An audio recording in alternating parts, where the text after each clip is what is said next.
Hey guys, in this video I will show you the fastest way to increase your horse bonding level in Red Dead Redemption 2. Alright, so let's begin.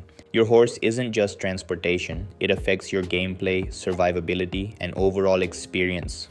So, in order to raise your horse bonding level quickly in RDR2, you have to follow these steps. First, you obviously need a horse. You usually start the game with one, but if you don't have it anymore, you can tame a wild horse, buy one from a stable, or acquire one through missions. Once you have your horse, the next step is to prepare properly.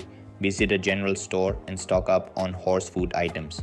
Also, make sure you always carry a horse reviver. It can literally save your horse's life if something goes wrong. Now let's get into the main method. Approach your horse and focus on it. You will see a side menu. Start by brushing your horse until you see the positive bonding indicator.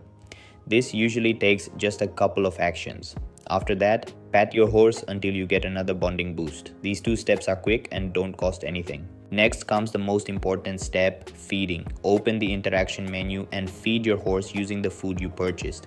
Feeding gives the biggest and most consistent bonding increase. This is why having food ready is so important. Here's the trick. Instead of spamming one action, follow a pattern. Brush, pat, then feed.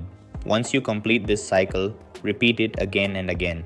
This method is much faster than just brushing or patting continuously, and it balances efficiency with resource usage. You can also bond while riding. When you're on your horse, press the calm or pat button to comfort it. This gives small bonding boosts and helps keep your horse from panicking in dangerous situations. Keep repeating the process until you reach bonding level 4, which is the maximum. At this level, your horse responds better, has improved stats, and will even survive longer if critically injured, giving you time to revive it. That's the fastest method in a nutshell. Stick to the pattern, stay consistent, and you'll max out your horse bonding in no time. And that's it. That's all for this video. See you in the next one. Thanks.